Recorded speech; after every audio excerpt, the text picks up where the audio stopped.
System, please take me away from this world. Understood. The application to leave the parallel dimension has been processed. The host has 5 days to say goodbye to family. Hearing the mechanical voice in her mind, Lydia Lane stiffened, her gaze falling upon the wedding photo. In the picture, the two of them were embracing, smiling with sweet affection. What a pity. Everything was just a mission, like a dream. 10 years ago, Lydia was brought to this parallel world by the system to capture the heart of the business prince of Seaview City. Over 10 years, they went from acquaintances to soulmates. She not only completed the mission, but also began to linger in this world. It was only because, in this world, there was someone who loved her the most. She couldn't bear to leave, not just because of love, but because she couldn't imagine how the person who loved her most would survive without her. No matter how tired he was after work, he would cook for her personally. The goodnight kiss every night was never missed. In his eyes, in his heart, there was only the person he loved. Because she was a traveler from another world, an accident occurred during her pregnancy, resulting in an ectopic pregnancy. He guarded her bedside, his eyes red. If having a child means risking your life, we won't have one. Our world only needs the two of us. When she was discharged, he canceled all his work to stay by her side. Outside, he was the swift and decisive CEO. At home, he was like a child who refused to grow up, always wanting to cling to her. He would wipe her body, sing to her, and his catchphrase was always, "Happy wife, happy life." But it was this very man, who supposedly loved her to the bone, who actually had a second home outside with another woman behind her back. He bought that woman a house in a seaside villa and met her day and night. He would even sneak away while she was asleep. The man she once thought she would die without had finally betrayed their marriage and betrayed his love. Realizing the truth, Lydia finally saw the light. She threw away the wedding photo and began to pack her things, preparing to leave. After making all preparations, Lydia called a courier. Soon, the courier arrived at the door. "Hello, please ship these items to this address, and tell the recipient that the promotional gift included is my husband." "Wifey, what gift?" Just as Lydia finished speaking, she saw Ethan Foster walking in hurriedly. He kissed Lydia lightly on the cheek. "Honey, did you miss me?" Seeing that Ethan didn't notice anything, Lydia breathed a sigh of relief. "MMH," she nodded slightly, giving a perfunctory response. He rubbed her head, his eyes full of doting affection. "Honey, I'm so sorry. There was an emergency at the company, so I'm late. Don't be unhappy, okay?" Lydia sneered internally. How could he tell lies so realistically? Sleeping in the same bed with him for 10 years, she had almost truly believed him. Unfortunately, he could no longer deceive her. He didn't have an emergency at the company. He probably went to keep Bella Banks company, right? Lowering her eyes, Lydia took a deep breath, her tone flat.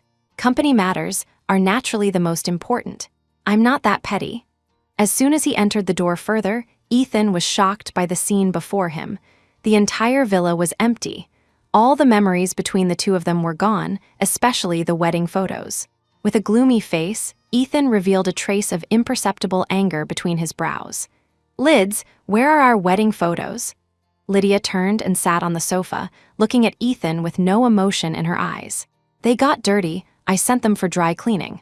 "Lids, I know you like things clean, but what if they ruin the photos?" Ethan acted somewhat agitated. "It doesn't matter, we can take new ones." "Take new ones?" She laughed at herself self-mockingly. They probably wouldn't have that chance anymore. At 6 in the evening, Ethan took Lydia's arm and walked towards the dining room. The Western dishes on the table were mostly Italian style. That was the dinner Ethan had specially prepared for Lydia. Although there were many servants at home, Ethan never neglected Lydia's dinner. For 10 years, rain or shine, he cooked personally. Those servants were even deprived of the qualification to prepare side dishes, just like always. Ethan pulled out the chair for Lydia very gentlemanly, kissed her cheek lightly, and then went around to sit opposite her. "Wifey, I prepared this specially for you. Soup to nourish your stomach and French cuisine to boost immunity. Your health isn't good. You should pay more attention to nutrition." Listening to the gentle and familiar words, Lydia couldn't muster any interest. Vaguely, she felt it carried a hint of irony. Ethan must have said these words to Bella Banks too, right? Since he was so affectionate, how could he share his love between two women at the same time? Late at night, the warm light in the bedroom was on. Just as Lydia lay down, Ethan walked over wrapped in a bath towel. He held Lydia tightly in his arms, whispering in her ear, "Honey, I'm tired." Lydia turned over, her back to Ethan. At this moment, urgent music rang from Ethan's phone. The hand holding Lydia's waist trembled slightly. Ethan quickly picked up the phone and walked out. Separated by a door, Ethan pressed the answer button, his tone somewhat impatient. "Why are you calling so late?" "Ethan, I'm so scared. The big villa you bought for me is too big. I'm scared being alone." "Stop it, it's not convenient." "Ethan, I know that in your heart no one compares to Lydia Lane, but I don't want too much. I don't want to fight for anything. I don't want a title. I only hope you have me in your heart." The sound of quiet sobbing made Ethan hesitate. "Ethan, please, I'm really scared." After a few seconds of silence, Ethan finally compromised. "All right, wait for me."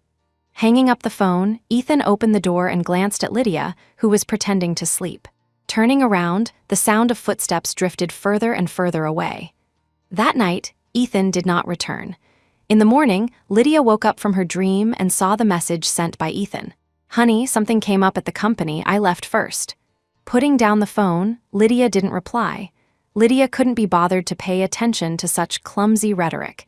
She didn't expose Ethan's lie. After all, she still had her own things to do.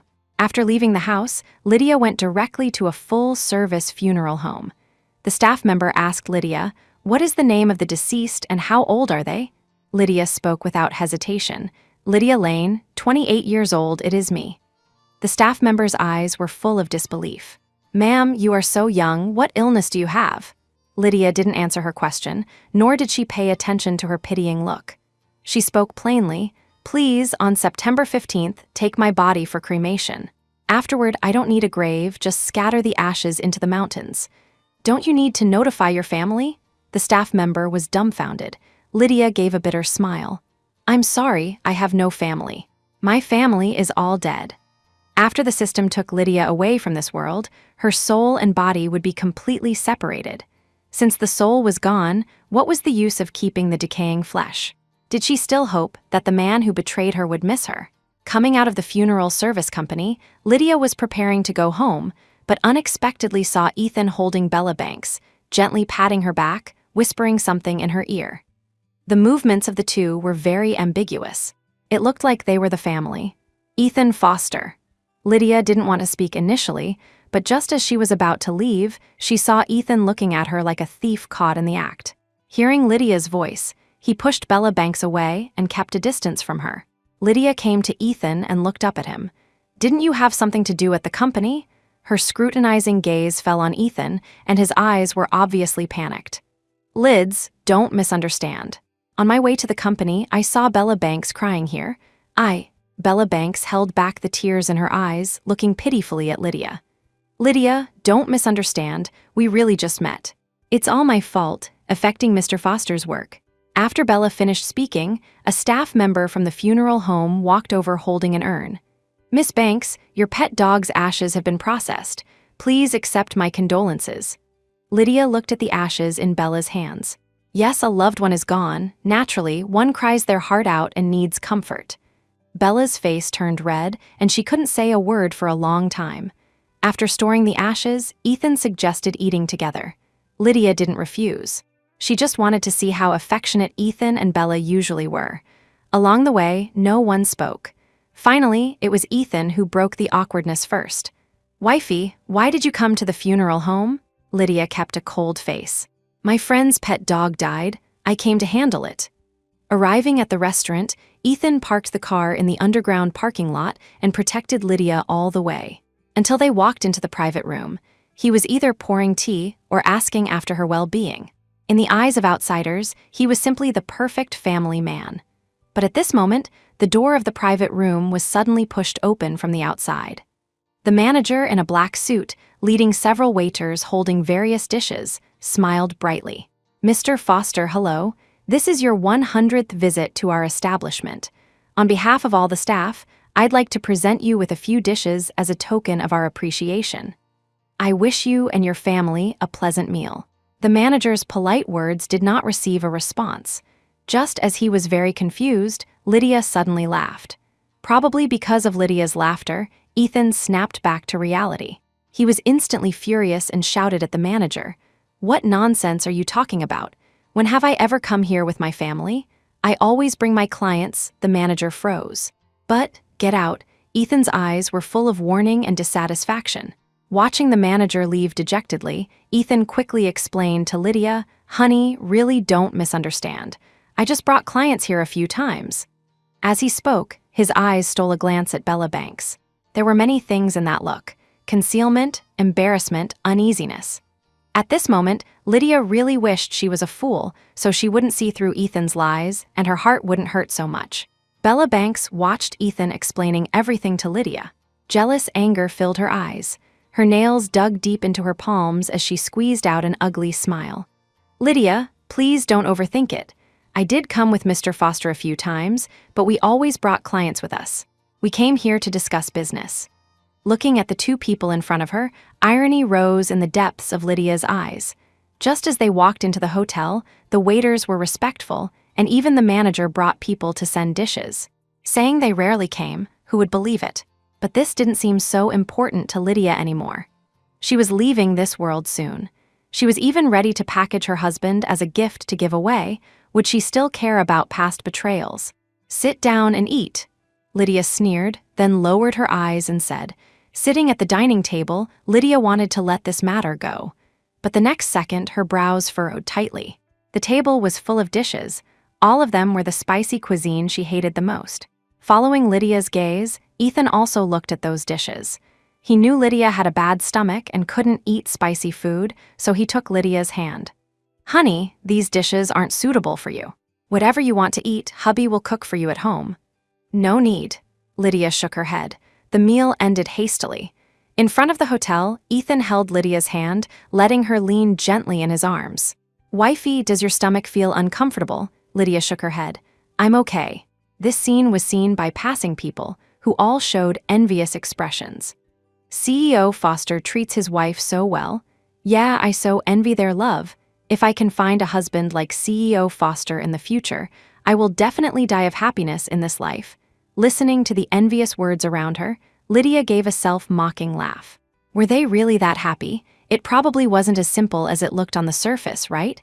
At this moment, the urgent sound of a car horn rang out. Beep beep. A speeding car seemed to have lost its brakes and rushed fiercely towards Lydia. Scree! Long tire tracks were drawn on the ground. At the critical moment, a familiar voice suddenly sounded in Lydia's ear. "Bella, watch out, are you okay?" In his panic, Ethan rushed towards Bella Banks. His eyes were full of worry, his crimson rims filled with tears, as if he had lost his most beloved toy, and he immediately pulled Bella into his arms. Opening her eyes again, Lydia didn't know how long had passed. She only saw a nurse standing by her side, smiling and saying, "Miss Lane, you are so lucky. While you were in a coma, CEO Foster stayed with you the whole time, never leaving your side. For your health and safety, he specifically went to the mountain sanctuary. It is said that he prayed with a pilgrimage, kneeling every 3 steps. It even went viral on social media." After speaking, the nurse found a video and played it for Lydia. In the video, Ethan was followed by bodyguards. The group was mighty, kneeling every step, walking towards the highest point of the sanctuary. The ancient tree for blessings was hung full of wishing plaques. As they swayed gently in the wind, they made dull, crisp sounds. Lydia, who should have been touched, felt no ripples in her heart after watching the video. If Ethan really loved her that much, why did he shout Bella Banks' name when the out-of-control car crashed towards her and hold Bella in his arms? The ward door was pushed open fiercely. Ethan's eyes were red. "Honey, you're finally awake." The moment he held her in his arms, Ethan's tears fell like rain. Feeling Ethan's care, Lydia's body was stiff, unable to raise any emotion. She only felt numb. If she died, wouldn't it be exactly what Ethan wanted? That way he could be with Bella Banks openly and honestly. Ethan held Lydia and cried for a long time, but she didn't shed a single tear. The moment he let go of Lydia, Ethan's eyes were full of surprise. Perhaps because he thought of something, Ethan grabbed Lydia's shoulders, his nose red as he explained, "Honey, I wanted to save you at that time. It's just that Bella was very close to me. I was really panicked at the time, I was terrified. Maybe he was really scared, he really panicked. But at the critical moment, the first person he thought of in his mind was Bella Banks, not her.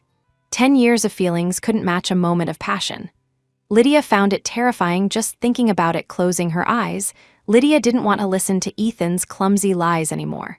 Ideally, saying those lies out loud, even he would find them ridiculous. Seeing Lydia's reaction, Ethan was stunned at first, then stood up and backed out. "Honey, you rest well." After this incident, whether out of guilt or feeling he owed her, Ethan stayed by Lydia's side for the next few days. Not seeing Ethan, Bella Banks panicked instantly. Because she was afraid of losing him, Bella actually made an excessive move. She began to send photos and videos to Lydia incessantly. The photos had Ethan's mark on them. In the video, there was Ethan's confession to her. Hearing Ethan call another woman honey with her own ears, Lydia's heart felt an inexplicable stinging pain. She thought she had let go of this man. She thought she wouldn't shed tears for this man again. But when all the truth was exposed completely, her vision was still swallowed by tears. Everyone in Seaview City knew that Ethan Foster was a wife-worshipping maniac, but he actually had another family outside behind her back. He actually held another woman in his arms and said, "I love you" to her. All the past memories flooded her heart. Ethan pursued her since high school. They were the envy of their classmates and a pair favored by their parents. It was smooth sailing all the way. The marriage came naturally, as if even God was blessing them. But such a man who loved her deeply actually had a change of heart. Holding back the tears in her eyes, Lydia's eyes became more determined. She wanted to leave forever. The world she was going to, he would never find. Ding, the phone notification sound rang again. "Lydia Lane, do you really think Ethan loves you very much? Believe it or not, one phone call from me can make him come out immediately. If you know what's good for you, you'd better give up your position immediately." Looking at the phone screen, the corner of Lydia's mouth raised in self-mockery. She didn't think Ethan loved her very much. She knew that sooner or later she would leave this world. Everything meant nothing more to her than passing clouds. Besides, if he really loved her, how could Bella Banks exist? Whoosh! The ward door was pushed open by Ethan. As soon as he came in, he saw Lydia with red eyes. "Honey, what's wrong? Is something uncomfortable?" Her heart sank fiercely. Lydia turned her face away. "Nothing, just watched a video." "What video?" Ethan's tone carried a hint of curiosity. A man loved a woman very much in the past. Everyone thought this man was a veritable wife-doting maniac, but later this man changed his heart. Listening to Lydia's words, Ethan opened his mouth, just about to say something, but his phone rang urgently. Ethan pressed the answer button and quickly walked out of the ward. Lydia didn't hear clearly what the person on the other end of the phone said later. Only when Ethan returned, his face was very ugly. "Honey, I'm sorry. I have something to do at the company. I can't stay with you today." Lydia knew without thinking that the call must be from Bella Banks. "Go, be safe." Without exposing Ethan's lie, Lydia said nonchalantly. In the following days, Lydia finally looked forward to being discharged. The sky was cloudless, and willow leaves swayed in the wind. Ethan held Lydia's hand, carefully walking down the hospital steps that smelled of disinfectant. "Wifey, you're finally discharged. You don't know, I went to pray for you before. I hope my wife is healthy, safe, happy, and joyful." Lydia looked at Ethan. "Then should we go to redeem the vow today?" Ethan hesitated slightly, his hand holding Lydia's, feeling a bit guilty. "No need, wifey, rest well, I'll go for you another day." Ethan's actions made Lydia very confused. Was he praying for her, or for Bella Banks? Maybe because she was leaving soon, Lydia suddenly really wanted to know if Ethan had her in his heart all these years. Unusually persistent. "Since you paid so much for me, I naturally have to go to redeem the vow." Whatever Ethan wanted to say was silenced by Lydia's direct stare. Helpless, he took Lydia to the mountain sanctuary. The sanctuary was not close to the city, taking about 40 minutes by car. Surrounded by mountains on all sides, the mountain range stretched endlessly, with spiritual smoke curling up. In the sanctuary, the loud chanting sound was far away from the hustle and bustle of the city. Ethan knelt before the altar, palms together. "May my wife and I be together forever. May we live life after life, year after year, month after month, our hearts never separated." Lydia imitated Ethan, kneeling on the cushion and lighting incense. After redeeming the vow, Ethan picked up a wishing plaque, wrote his wish on it, and personally tied it to the ancient tree. Then, he looked at her deeply. "Honey, we will definitely get what we wish for." Lydia didn't speak. In the night back home, lying alone in bed, the familiar mechanical voice sounded, reminding the host there are only the last 3 days left. The host will completely separate from this world. Please make preparations in advance. Lydia had a miserable smile on her lips. Okay, I know. The bright moon outside the window was obscured by dark clouds, as if it would be swallowed soon. Lydia knew that all this was about to end. She would leave here forever, forget all the unhappiness here, forget everything from the past, and also forget him, the man she had loved for a full 10 years, Ethan Foster. Before leaving the parallel world, Lydia did 3 things. First, Lydia destroyed all traces of herself in this home, including daily necessities. She took all those things to destroy. In the raging fire, Lydia seemed to see the love letters from when Ethan pursued her, and Ethan's repeated words of love rang in her ears again. "Wifey, you are finally my wife. Honey, I love you. If love needs a deadline, I hope it is life after life." "Wifey, Ethan Foster only loves you." Fragmented memories flooded her heart. Those things that were once carefully treasured and cared for by Lydia were like dust in the ashes. Amidst the sparks, they gradually extinguished, finally disappearing without a trace. Second, she found a city billboard advertiser alone. She sent all the photos and videos Bella Banks had sent her to the advertiser and asked them to play them repeatedly on the huge advertising screens. The staff member was almost scared silly and asked, stammering, "Miss Lane, are you sure?" Her expression was as usual, her tone flat. "Sure, please help me add a small line of text. Lydia Lane sincerely wishes Ethan Foster and Bella Banks eternal happiness." Third, she prepared a sumptuous and romantic dinner. This dinner belonged only to Lydia and Ethan. It was their 10th wedding anniversary. Fortunately, Ethan remembered this day and returned from the company early, hugging Lydia and saying they would celebrate the anniversary together. But just as he sat at the dining table, his phone rang. He glanced at the phone screen.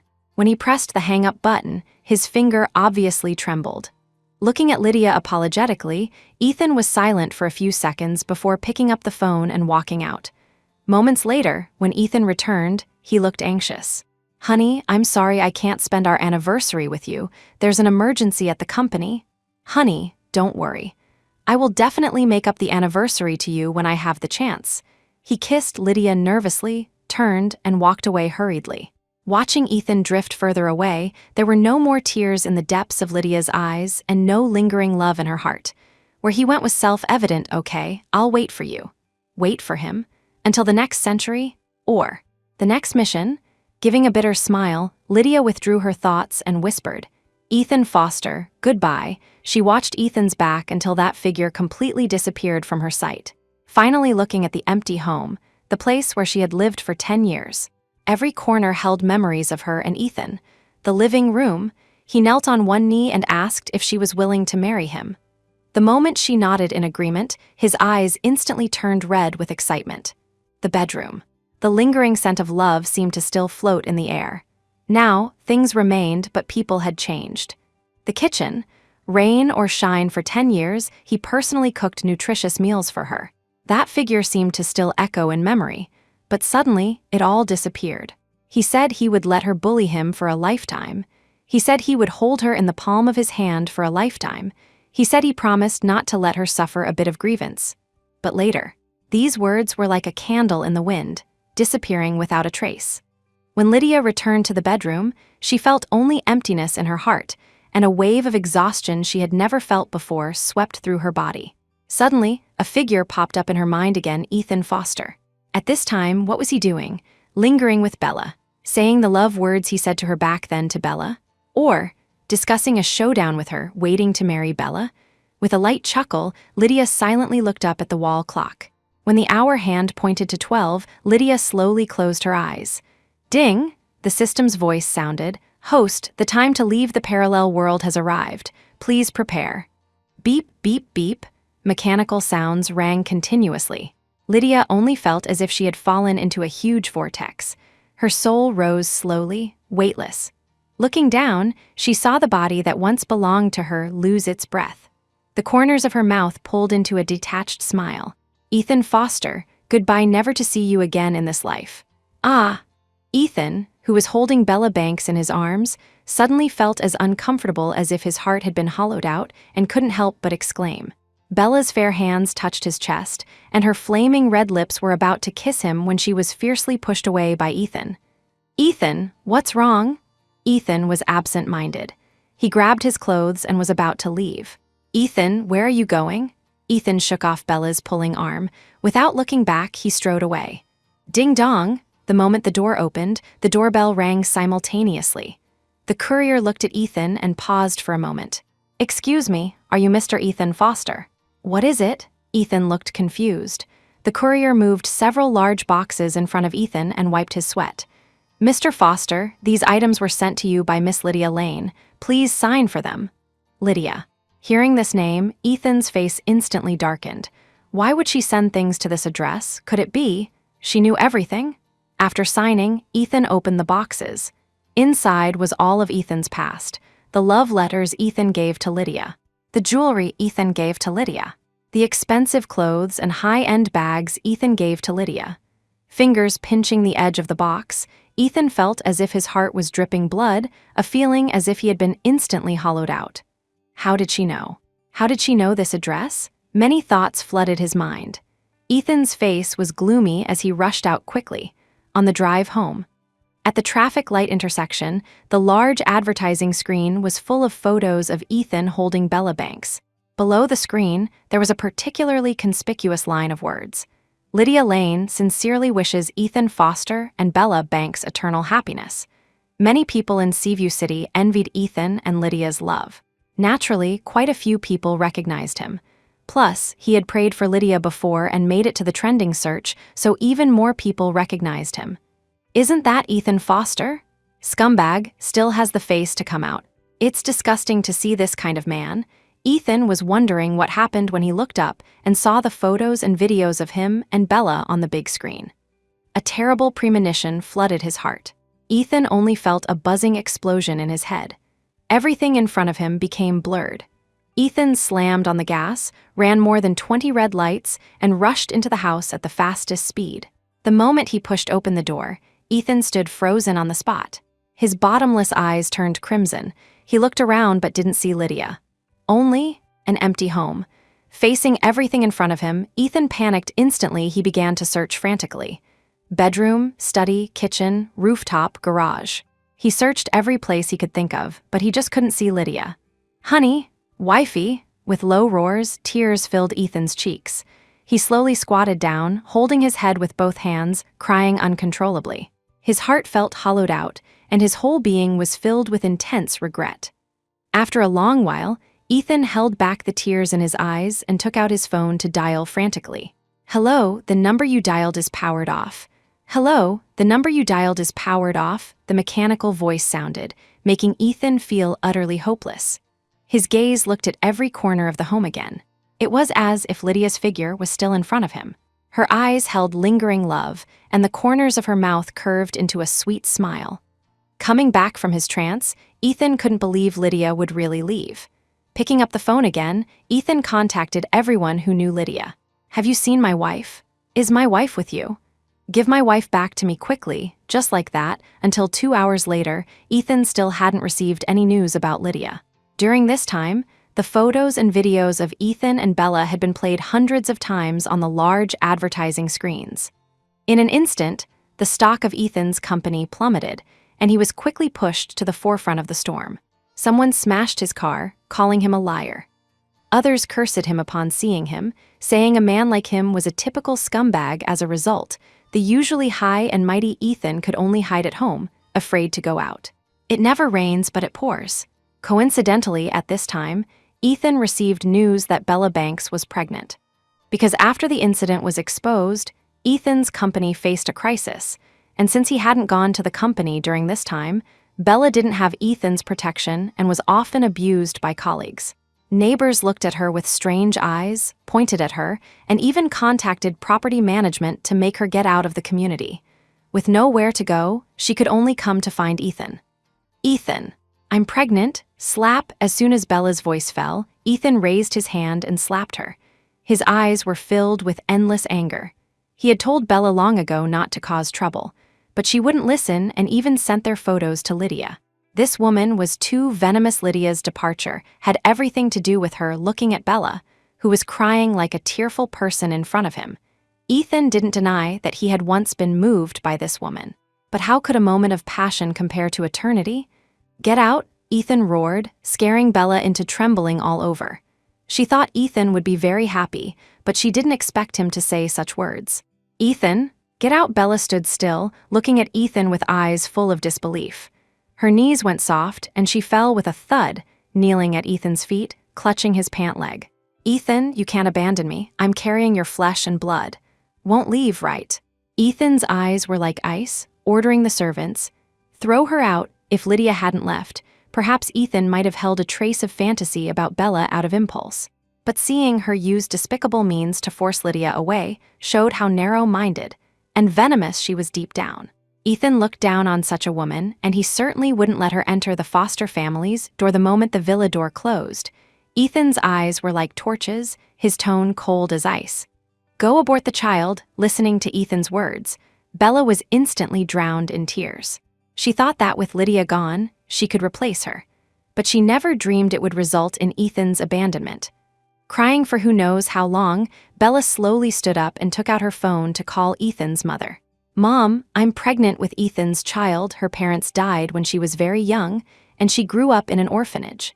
She thought she could rise rapidly in her career, but the results were unsatisfactory. Colleagues mocked her for having no background and no connections, ostracizing her everywhere. Until she met Ethan Foster, her life completely changed. She didn't want her sincere dedication to result in a heart full of desolation, especially since she now had a child. She couldn't give up easily, biting her lip. No matter what, she must marry into a wealthy family. Even if she had to pay a great price, she wouldn't hesitate. Ethan's mother didn't know the truth and disliked Lydia's distance. Since Bella carried the Foster family blood, she recognized Bella as her daughter-in-law. So, whether Ethan liked it or not wasn't important. What mattered was who could help the Foster family carry on the lineage and extend the family tree. Ethan, knowing everything, had a huge fight with his mother, but his mother wouldn't listen to him at all. "Ethan, Bella is already carrying your flesh and blood. Do you want the mother and son to wander the streets?" The chaotic days lasted for several months. Finally, after one storm after another passed, the Foster family's affairs were gradually forgotten by people. Bella got her wish and moved into the Foster home. She thought she had secured the position of Mrs. Foster and bossed the servants around. The servants swallowed their anger, miserable beyond words. When Lydia was there, she never scolded the servants. She said, "Everyone is equal, contributing to society, just with different divisions of labor." Occasionally, when servants talked back to Bella, she would slap them hard. "You like Lydia, but she's already dead now. This is my home. You all listen to me, or get the hell out. Our salary is paid by CEO Foster. What right do you have to make us leave?" At this time, an old nanny couldn't stand it anymore and stood up. Unexpectedly, Bella didn't speak but narrowed her dangerous eyes and raised her hand to slap the old nanny on the cheek. "There's no place for you to speak here. I am the mistress of this house. You." The old nanny was so angry her vision went black, and she fainted directly. Coincidentally, the direction she fainted in happened to hit Bella. Bella was thin and weak. Hit by the old nanny, she sat directly on the ground. A sharp pain came from her lower abdomen, and bright red blood flowed from between her legs. Ethan had been busy with company matters. After all, there were many deficits before, and he had to find ways to fill the vacancies. But as soon as he got home, he received the news that Bella had miscarried and the old nanny had fainted, both entering the hospital. Rushing to the hospital, Ethan felt a knife twist in his heart looking at the 5-finger print on the old nanny's face. That was his Nanny May. He grew up drinking Nanny May's milk. Nanny May didn't ask him for anything in return, but she shouldn't have suffered such treatment. "Take care of Nanny May for me." Ethan's eyes were cold and severe. He gave an order and turned to go to Bella's ward. Bella was informed of the miscarriage and that her uterine wall was thin, making it difficult to have her own children in the future. Her eyes dim, she was calculating what excuse to use to marry into the Foster family. At this moment, she suddenly saw Ethan's figure. Holding back the tears in her eyes, Bella grabbed Ethan's arm and begged bitterly, "Ethan, don't abandon me. We can adopt a child." As soon as she spoke, Bella choked up instantly. But when she met Ethan's icy eyes, her heart sank suddenly. "Ethan, adopt?" Ethan sneered. "I never thought about having children with you. Ethan, what are you saying?" Bella held Ethan and refused to let go. Ethan fiercely shook off Bella's pulling arm, staring at her tightly, his tone cold. "Bella Banks, I told you, the woman I love most in this life is Lydia Lane. I can't live without her. Why didn't you listen? Why did you have to provoke her? Do you think that because I treat you well, you can do whatever you want?" He pointed in the direction of Nanny May's ward. "Do you know who you hit?" "That's my wet nurse. I grew up on her milk." Speaking of this, Ethan sighed and took out a check. "Forget it. I'm too lazy to talk nonsense with you. This is a blank check. Fill in the number yourself. Disappear completely from now on. Don't appear again. Ethan, I really love you. I'm not after your money." When Bella shouted this sentence, her eyes honestly looked at the check in Ethan's hand. Greed is like a snake trying to swallow an elephant. After a brief measure, Bella thought that no amount of money was safer than staying with Ethan. After all, as long as she could marry into a wealthy family, she would have no worries about food and clothing for a lifetime.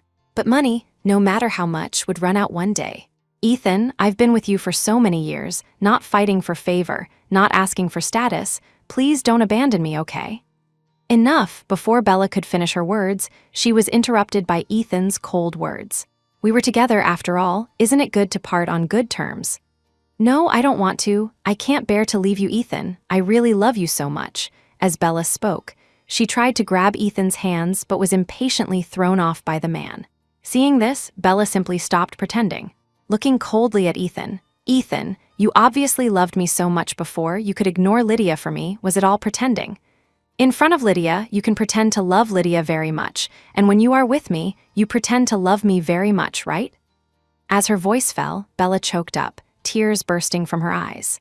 From the first day with Ethan, Bella treated every meeting as the last. If there was a purpose behind this love, at least she was sincere towards Ethan. "Bella Banks, I don't understand what you're saying. That we got to this point is because you seduced me first." Ethan's voice was bitingly cold, making Bella tremble all over. Despair and anger occupied Bella's reason. She stood up abruptly, her desperate eyes filled with ridicule. "Ethan Foster, I seduced you. If you say a man can force himself on a woman, I believe it, but how can a woman force herself on a man? Clearly, it's you who lacked self-control." She sneered, looking at this man for whom she gave her sincerity only to receive desolation in return, the sarcasm at the corner of her mouth growing stronger. "Ethan Foster, as the company president, you are always high and mighty. You used your reputation and money to string me along. It was you who set up the trap step by step to pull me underwater. You made me fall in love with you, made me unable to leave you. Ha, I get it. So the love you kept talking about was just getting me at all costs, then making me heartbroken and desperate, and when necessary, breaking up, getting rid of me with money, making me disappear without a trace, right?" Listening to Bella's words, his eyes remained terrifyingly cold. Bella wanted to say something more, but at this moment the ward door was pushed open from the outside. "Mr. Foster, Nanny May is awake." "Nanny May?" Ethan walked out quickly. In Nanny May's ward, she held Ethan's arm tightly, speaking earnestly. "Ethan, I know I have no right to interfere in your affairs, but Bella Banks is really not good. Choosing a wife is luck. You don't want everything you built with your own hands to be destroyed by bad luck, right?" Nanny May's words implied something else, and Ethan naturally understood. Bella wasn't a good woman, she wouldn't bring him good luck. Such a woman, she wasn't worthy. "Nanny May, I understand, don't worry."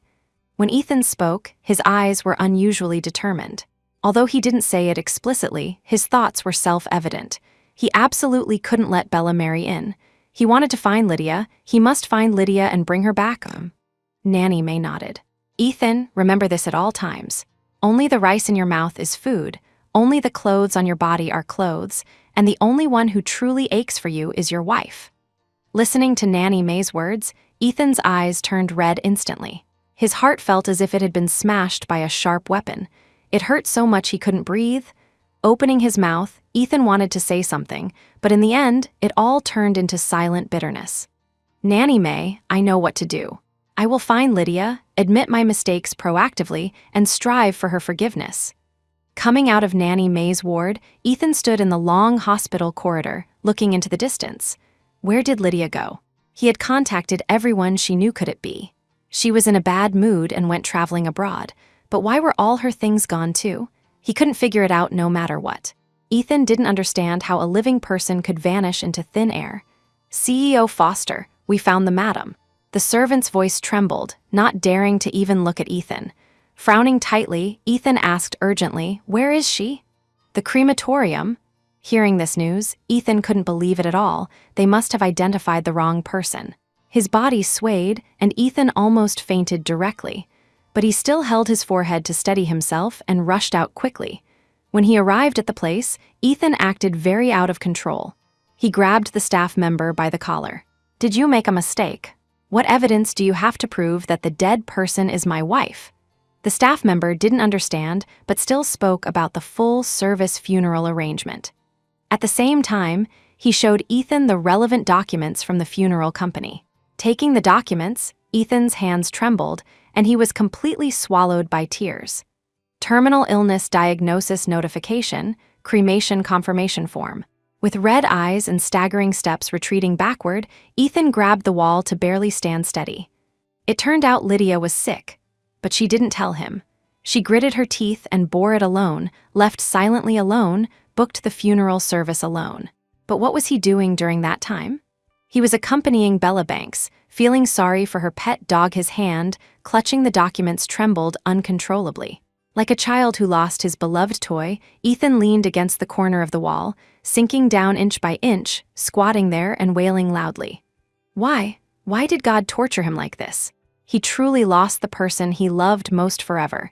Never to see her again. A series of bad news made Ethan unable to withstand the blow. His vision went black, and he fainted.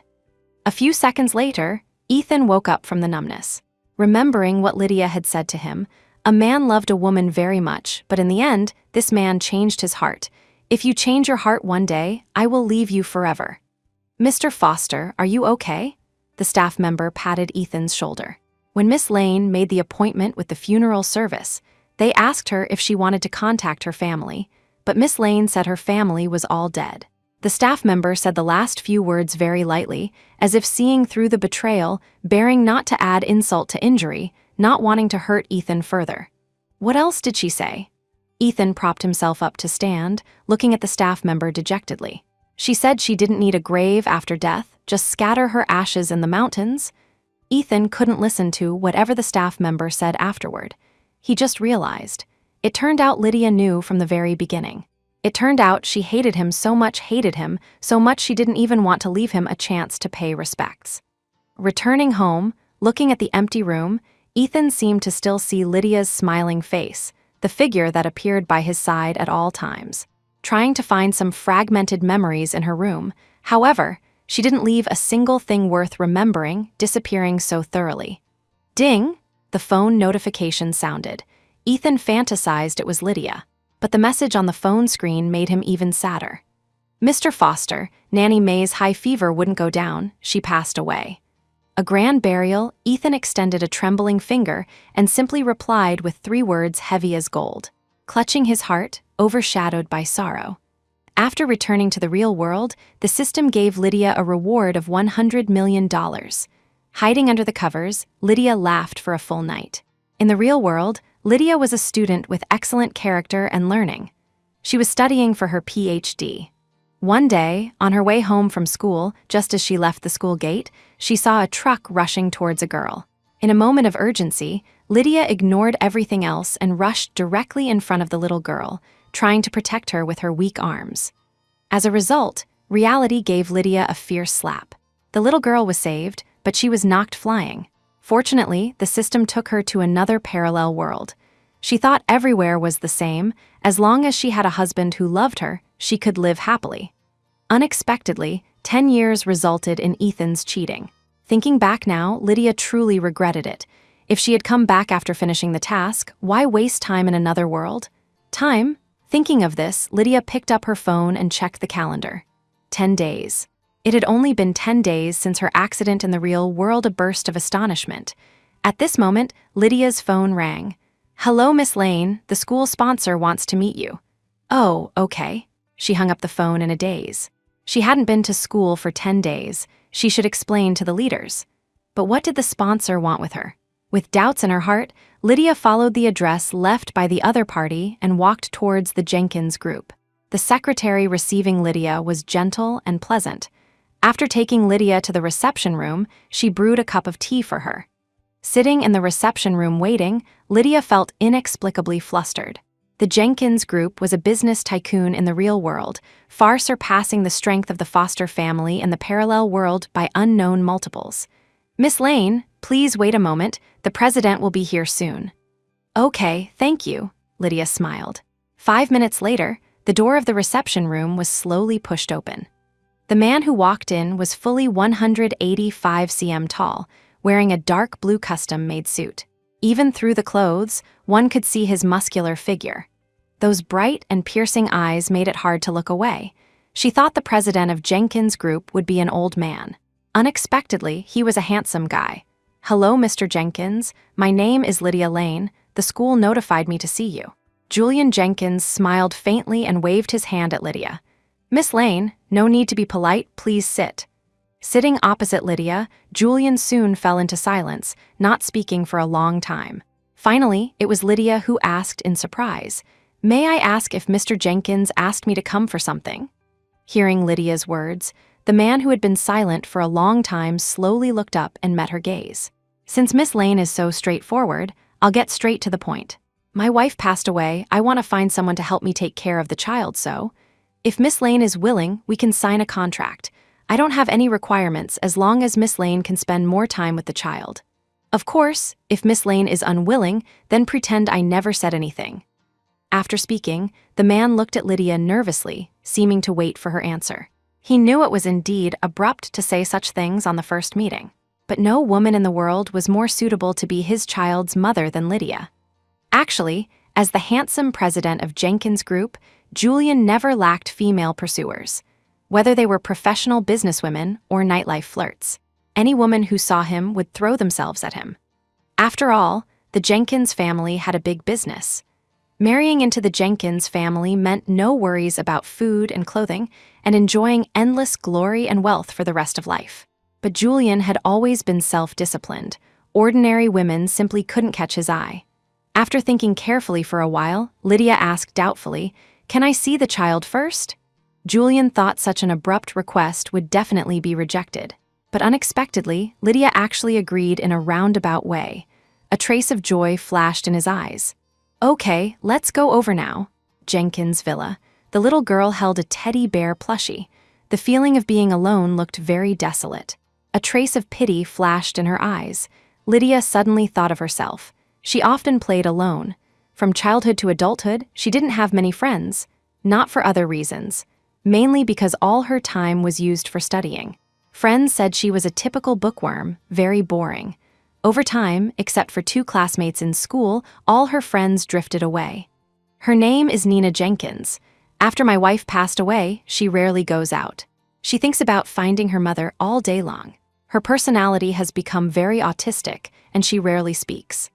Standing beside Nina, she seemed unaware, completely ignoring them, not even raising her head, focused entirely on the teddy bear in her hand. "Nina," Lydia squatted down, opened her arms, and revealed a smile as warm as a spring breeze. "Miss!" Nina looked up in confusion. The next second, she finally smiled and spoke, rushing into Lydia's arms with stumbling steps. "Miss, tell Nina a story, okay?" Lydia held Nina, feeling that this child looked somewhat familiar, as if she had seen her somewhere, a feeling of kindness at first sight. Fortunately, at this time, Julian spoke to solve the mystery. "Thank you for saving her that day?" Lydia realized that the little girl she saved that day was Nina. No wonder she felt so familiar. "It doesn't matter. If it wasn't me that day, someone else would have done the same." Lydia smiled awkwardly. "Miss, didn't you say you would tell Nina a story?" Little Nina took Lydia's hand and walked towards her room. That night, Lydia didn't leave the Jenkins villa. The reason was simple. Nina held her happily and wouldn't let her leave no matter what. Julian slept in the room next to Nina and Lydia. Separated by a wall, he could clearly hear the conversation between Lydia and Nina, hear Lydia telling stories to Nina. Inexplicably, that night Nina stubbornly refused to sleep, but Julian slept very deeply and comfortably. From that day on, Julian would make more time to accompany Nina, taking Nina and Lydia everywhere to play. They went to the amusement park together, set off fireworks by the sea, stepped on waves, watched the sunrise, and greeted the sunset together. He said, "Miss Lane, when will you be willing to marry me?" Lydia smiled. "I came to help Nina, not to marry into a wealthy family." Who knew? Little Nina heard these words and wasn't happy. She pouted her little mouth and clamored, "No, I want Miss to be mommy. Miss is my mommy." After a few months, Nina seemed to have changed completely. She not only became more talkative than before, but also always had a smile on her face. She looked completely different from before. Regarding this, Papa Jenkins and Mama Jenkins saw it all. They felt Lydia was a kind girl and demanded Julian work harder to win Lydia over as soon as possible. Regarding this matter, Julian's attitude was also very firm. At first, he thought it was for Nina, but later he knew it was following his own heart. One day, Julian took Nina and Lydia back to his parents' house. Papa Jenkins and Mama Jenkins watched the interaction between Lydia and Nina the whole time, moved to tears. Mama Jenkins held Lydia's arm, saying with red eyes, "Miss Lane, thank you for being willing to accept Nina. We are relieved that Nina has such a good mother like you." Saying this, she put a bracelet on Lydia's wrist. Lydia was flattered and dared not accept, quickly trying to take off the bracelet. "No, this is too expensive." Seeing Lydia refuse, Mama Jenkins smiled. She held Lydia's arm and said earnestly, "Silly child, this is a bracelet passed down in the Jenkins family. I prepared it specially to give to my future daughter-in-law. You are Nina's mother. If I don't give it to you, who do I give it to?" Lydia panicked instantly. "Auntie, this won't do. This is really too expensive." At this time, Papa Jenkins stepped in to smooth things over. "Lydia, just keep it if she asks you to.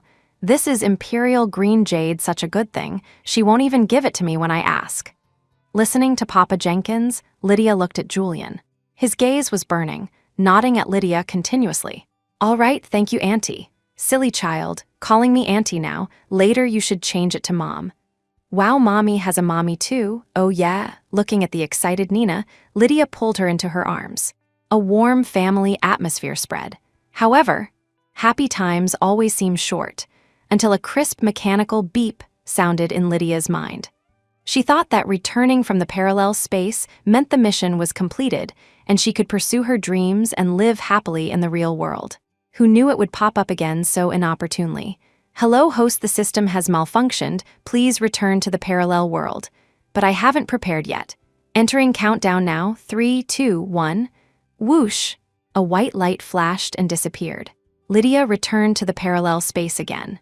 Back in the parallel world, the first thing Lydia did was explain everything to Julian. After all, ordinary people would find it hard to accept such things. Of course, Lydia was also worried about scaring little Nina, so she had to choose to lay her cards on the table. Unexpectedly, Julian seemed very calm and expressed willingness to cooperate. Although Nina didn't understand, the curious girl seemed to like this kind of role playing similar to time travel. Next, Lydia tried to wake up the system to ask about the specific task, but at this time, the damn system disappeared. Helpless, Lydia had to search for the latest news about Ethan Foster online. The search results shocked Lydia. The Foster group had gone bankrupt due to poor management. President Ethan Foster was drunk all day, mentally unstable. Withdrawing her gaze, Lydia knew it was all Ethan's own doing. Ding! H host, H hello, please complete. Cut off all of Ethan Foster's illusions about you. At this time, the broken system appeared, left a sentence intermittently, and disappeared again. Meanwhile, the Foster family in the parallel world. Since Lydia left in June, the entire Foster home had become lifeless. The stench of alcohol made the passing servants want to vomit. After the matter between him and Bella was exposed, the company's stock slid all the way down. He also tried to turn the tide and went to find former partner companies. But those people avoided him like the plague when they saw him, afraid that his affairs would implicate their own companies. After several twists and turns, Ethan finally experienced the fickleness of the world, drinking at home all day, numbing himself with alcohol. The phone rang urgently. Ethan sat on the living room floor, glanced at the phone screen aside, feeling numb, and didn't answer. But the phone kept ringing. Helpless, Ethan looked at the phone with dim eyes, gave a drunken hiccup, and finally pressed the answer button. "Mr. Foster, hello. The heir of the Jenkins Group invites you to a banquet. Please arrive on time." Putting down the phone, Ethan simply couldn't believe his ears. Jenkins Group. Wasn't that the leader of the business world? Many business people found it hard to see the president of Jenkins Group even after waiting in line, but why did he specifically invite him? Calling back to confirm again and again, the dim eyes gradually lit up. He seemed to see the dawn of hope and the future again. On the other side, after Julian and Nina came to the parallel world, they quickly adapted to the environment here. During this time, Julian gave Lydia roses every day, and Nina liked to take Lydia's phone, responsible for taking pictures of the two. Even in a different world, they still lived very happily. "I have notified Ethan Foster to attend the banquet." Lydia took the flowers handed over by Julian and heard his voice sound. Looking at the roses in her hand, Lydia smiled. The show is about to start. When saying this, Lydia's eyes carried a sense of realization. When she did the mission and came to this world initially, she never thought Ethan would betray her one day. She wondered, when the banquet started and he saw Lydia standing beside Julian, what he would think. Time flew, and it was a few days later.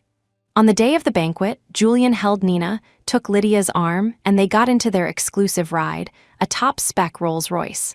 Soon, they arrived at the banquet venue. A red carpet was paved all the way from the drop-off point to the banquet hall. Throughout the journey, ladies in cheongsams welcomed them enthusiastically. In the venue hall, various pastries, fruit platters, and high-end drinks were readily available. Just as they entered the venue, Julian's phone rang. Answering the phone, Julian frowned. Lydia asked him what was wrong. He just waved his hand and smiled, saying it's nothing. Without asking more, holding Nina's small hand, they walked all the way towards the central position of the banquet hall. At this moment, Lydia didn't notice that a figure behind her was watching her constantly, and that person was someone from Ethan's company. Zach Miller, who used to have a good relationship with Ethan, often calling him brother. Originally, he wasn't qualified to attend such a high-end banquet, but Ethan missed Lydia day and night, refusing to let go of the wine bottle. Helpless, in order to win over high-end people, Zach had to attend on Ethan's behalf.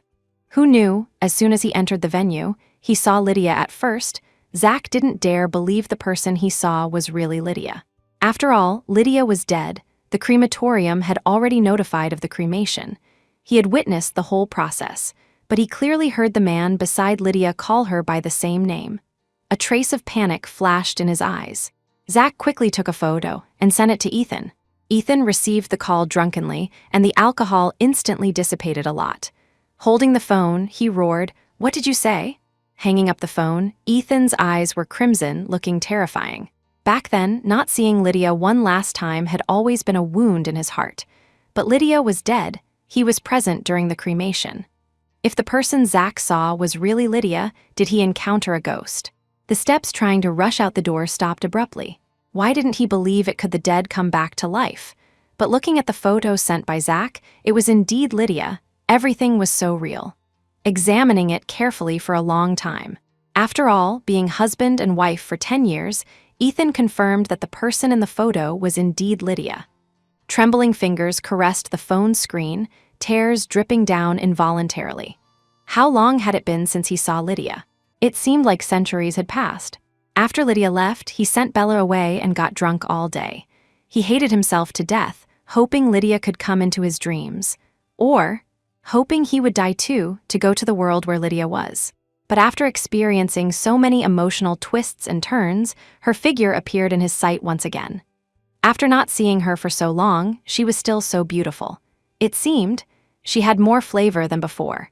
The dim eyes finally burst into a long-lost light. "Honey, I finally found you. This time, I will absolutely not let you leave me again." Hope was rekindled in his heart. He immediately picked up his phone and sent a message. "I'll be there right away, you follow her, send me the location anytime." The phone was tightly gripped in Ethan's palm. This time, he would never let go, never lose Lydia again. Half an hour later, Ethan rushed into the banquet hall. Like bright stars, the French crystal chandelier illuminated the surroundings, highlighting the strength of the Jenkins group. Under the crystal chandelier, the people attending the banquet were equally dazzling, as if everyone here was a protagonist. In the crowd, Ethan's eyes searched wantonly. Finally, in the most dazzling position, he recognized Lydia at a glance. The next second, Ethan froze slightly. There was a man beside Lydia. He was dressed high-end, spoke extraordinarily well, and was handsome. Many business people toasted the man proactively, and on her other side, she held a little girl about 4 or 5 years old. Inexplicably, that little girl's eyebrows and eyes seemed somewhat similar to Lydia. Lydia stood there in a pure white evening gown, her long hair pinned up, looking pure and beautiful like Snow White. The scene before him made Ethan gasp. Just at this moment, the little girl Lydia was holding looked at him, then looked up and said to Lydia in a childish voice, "Mommy, there's an uncle over there who keeps looking at you." The immature voice carried innocence, drowning out the music in the banquet hall as soon as she spoke. Following the direction pointed by the lotus root-like arm, everyone saw Ethan standing at the entrance of the banquet hall, looking at Lydia with burning eyes. Honey. Tears were like a bursting dam, instantly drowning Ethan. Staggering, he approached Lydia step by step. For those few seconds, Ethan's mind was blank. He thought Lydia would throw herself into his arms like before, crying bitterly while holding him. But he was wrong, terribly wrong. He didn't wait for Lydia's embrace, nor did he wait for her words of longing. He was quickly stopped by security guards and could only look from across the crowd. The sudden scene attracted the attention of everyone in the banquet hall. Someone took the lead and shouted, "Oh, isn't that the cheating Ethan Foster?" Following this voice, the surrounding people sighed, and cursing sounds surged like a tide. If it weren't for cheating, the Foster group wouldn't have ended up like this today. How does this kind of person have the face to attend the banquet? Kick him out. He almost put the entire Seaview City business world in a predicament. Various nasty words sounded in Ethan's ears like a curse, but he didn't shrink back, staring straight at Lydia, desperately moving towards her. Unfortunately, he was no longer the Ethan Foster of the past. The security guards held him firmly, making it impossible for him to approach. Honey, it's Ethan, look at me." He wanted to be closer to Lydia, wanted to say sorry to her, wanted to apologize sincerely. He wanted to go back to the past, wanted to be like before, wanted to be the loving couple everyone envied. But he had exhausted all his strength, unable to break free from the security guard's pull, and was finally driven out for disturbing the venue. Julian, who took all this into his eyes, raised his eyebrows slightly and turned to look at Lydia. "He is Ethan Foster?" Lydia nodded. She thought the mission was completed, and returning this time, seeing Ethan wouldn't cause ripples in her heart. But inexplicably, seeing the moment Ethan was dragged out by security, her heart still twitched fiercely. Fortunately, the experience of the car accident with Bella pulled Lydia's thoughts back to reality. At that time, Ethan was a prominent figure in Seaview City, but now he was like a rat crossing the street. The fickleness of the world was truly terrifying to think about. Lowering her eyes, Lydia touched Nina's small head. "It's because Mommy is too pretty." "Right?" Nina pouted innocently, clapping her small lotus root hands, eyes full of envy and praise. "Mommy is the prettiest in the world." After being kicked out of the banquet, Ethan walked on the streets of Seaview City like a walking corpse, dazed. Why was there another man beside Lydia, and why was she holding a little girl's hand? Too many things didn't make sense. Too many things he wanted to ask personally. But really meeting, time was so short, causing him not to have time to say a single word. After the banquet ended, Lydia took Julian's Rolls-Royce and returned to the villa with Nina. Julian cooked a table full of French cuisine and some stomach-nourishing meals specially for her. They played games and watched TV together. Until seeing Nina yawn, her eyes carrying a bit of sleepiness, did he carry her to the room. But just then the bodyguard's voice sounded. "Miss Lane, someone is looking for you." Everyone in this parallel world knew she was dead. So late, who would come looking for her? Suddenly, Lydia thought of a person, Ethan Foster. Looking at the pouring rain outside the window, even a hateful heart would twitch gently. Getting up, just about to go out, her wrist was grabbed by Nina. "Mommy, are you going out? Do you not want Nina anymore?" Looking at the reluctance and fear in Nina's eyes, Lydia's heart softened again. For so long, she had established a deep emotional bond with Nina. Nina was very afraid of losing her mother again, holding Lydia and refusing to let go. This made Lydia feel very difficult, so she had to look at Julian for help. Seeming to see through everything, Julian took Lydia's arm. He said, "Lydia, this is not your fault. It was Ethan who didn't know how to cherish, so he lost you. Now, it should be when he needs you most, but have you thought for yourself?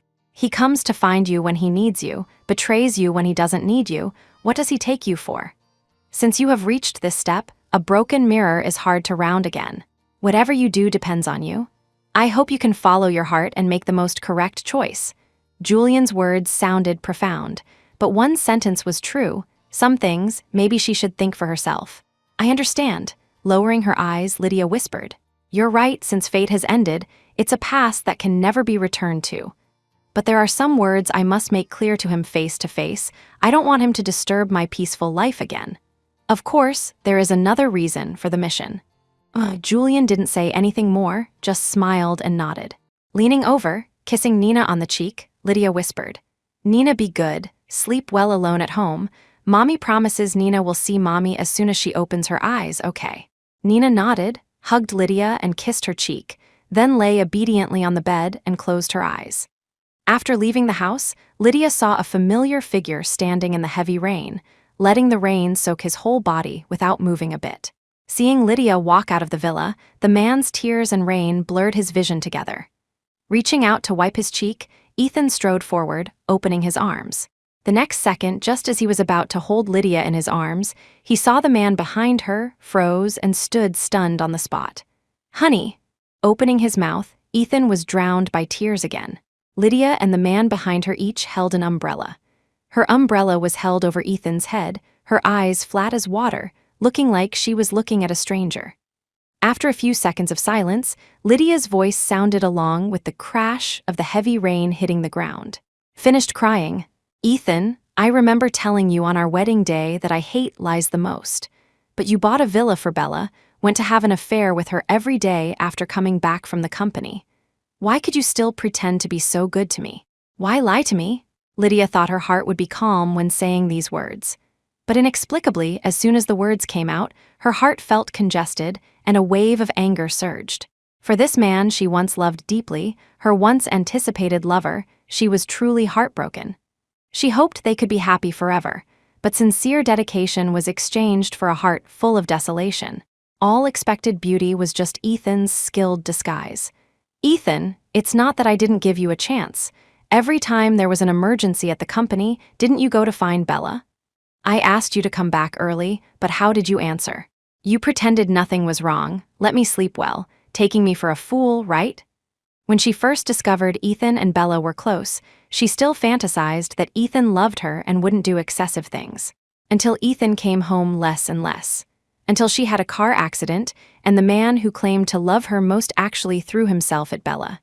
At that moment, Lydia completely woke up to reality. It turned out love was deceptive. A 10-year marriage couldn't match a moment of passion. "I asked you to come home after work because I was worried about you having an accident on the road. I told you not to get close to Bella because I saw she was a wolf in sheep's clothing. She doesn't have a heart, what does she use to love you? I'm quite surprised you're still alive now.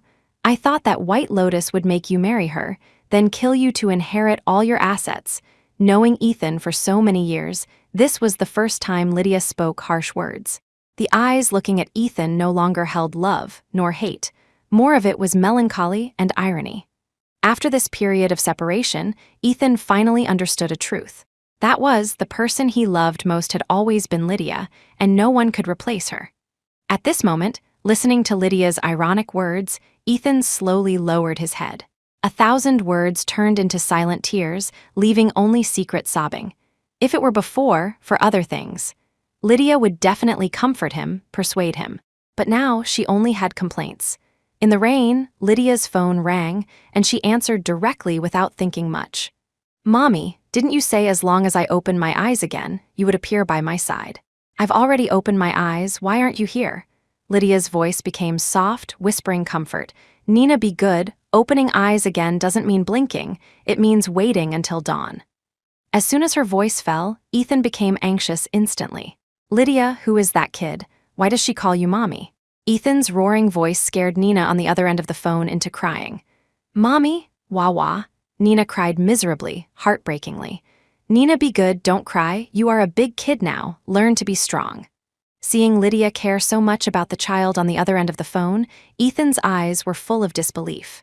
After a long time, watching Lydia hang up the phone, he narrowed his eyes at her. Why does that kid call you mommy? What exactly went wrong between us? Was it you cheating within marriage or me? Ethan Foster, Lydia's head buzzed. She never thought Ethan was such a person. Everyone knew what he did with Bella, yet he wanted to distort the truth and make false countercharges. If you didn't cheat within marriage, how would you know him?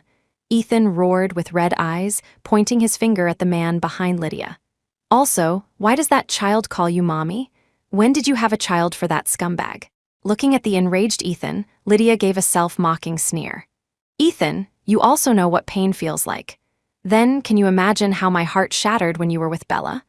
At that time, Lydia really couldn't accept that the widely admired love eventually became a joke known to everyone. Now you know how uncomfortable betrayal tastes, right? Then forget me, regarding your world, just pretend I never came after speaking. Lydia didn't look back, holding Julian's arm and returning to the villa. No, it's not like that. How could it be like this? Honey. Honey, heart-wrenching voices came from behind but didn't make Lydia turn back. Her heart had gone cold, chilled on that first night when Ethan held Bella and lied to her repeatedly. Lydia, don't go, let's talk, the roaring voice came again. Lydia stopped and slowly looked back, meeting Julian's eyes. The corners of his mouth raised slightly, a trusting look fell, nodding at Lydia. In the heavy rain, Lydia walked towards the man who made her heart cold as an ice cave. Looking at the man drenched like a drowned rat in front of her evoked many past memories in Lydia. Thoughts surged in her heart, filled with emotions. His promises were like the untouchable galaxy, turning into tears, broken by memories. The moment she opened her mouth, 1,000 words reached her lips but turned into silence. Must we be full of blame between us, hurting each other, unable to be honest? When saying this, Lydia was full of puzzlement. Why did he lie to her repeatedly? Must many accidents be blown away by the wind before relief comes? Accusing words were finally swallowed back by Lydia. Many things she always couldn't figure out. Couldn't figure out why he lied, couldn't figure out why he wouldn't let go, couldn't figure out why the person who said love first betrayed first in the end. Hearing Lydia's words, Ethan stiffened on the spot. He couldn't explain what it was either. Was it passion? Was it fate? Or he lacked self-control, couldn't resist seduction. Lydia didn't wait for his answer, just turning her face to look the other way. Taking a deep breath, Lydia continued. Ethan, the one who chased me for so many years was you. The one who kept saying he loved me was you. But in the end, the one who betrayed was also you. Why do you believe that my 10 years of youth, 10 years of giving, being hurt so deeply, would definitely forgive you? Now you see, I have a happy family, a man who loves me, I live very well now, very relaxed. So, I hope you won't disturb my peaceful life in the future. Don't come to disrupt the happiness I finally obtained. Her gaze fell on Ethan again. Perhaps this was the last time Lydia sized him up. After all, he was the man who lived with her for a full 10 years. It was just a pity that marriage wasn't as romantic and beautiful as she imagined. If he could be seamless, he could show favor to other women, even profess love. That wasn't a promise, just vocabulary to add to the fun. Since he took love so lightly, why should she brood over it? Ethan didn't listen to what Lydia said. He only remembered that all of Lydia's items disappeared, even her identity proof was destroyed. This person seemed to have evaporated from the world. But why did she suddenly appear at the Jenkins group banquet? And why did that banquet have to invite him? Could it be? She just wanted to use this method to make him repent. Suddenly looking up, Ethan grabbed Lydia's hand and put it on his chest. Honey, you have always been my wife. There is only you in my heart. I was just playing with Bella. Seeing Lydia withdraw her arm, Ethan looked at her in disbelief. You came back and let me attend the Jenkins group banquet, wasn't it to give me a chance? I came back indeed because of you, but not to give you a chance. Lydia took a deep breath, trying not to let her tears fall. I came back to make things clear with you. A broken mirror is hard to round between us. We can never go back to the past."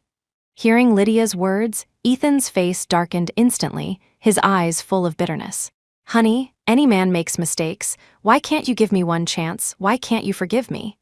Sorry, men and women are different. A man can sleep with 10,000 women but have only one woman in his heart, but women are different.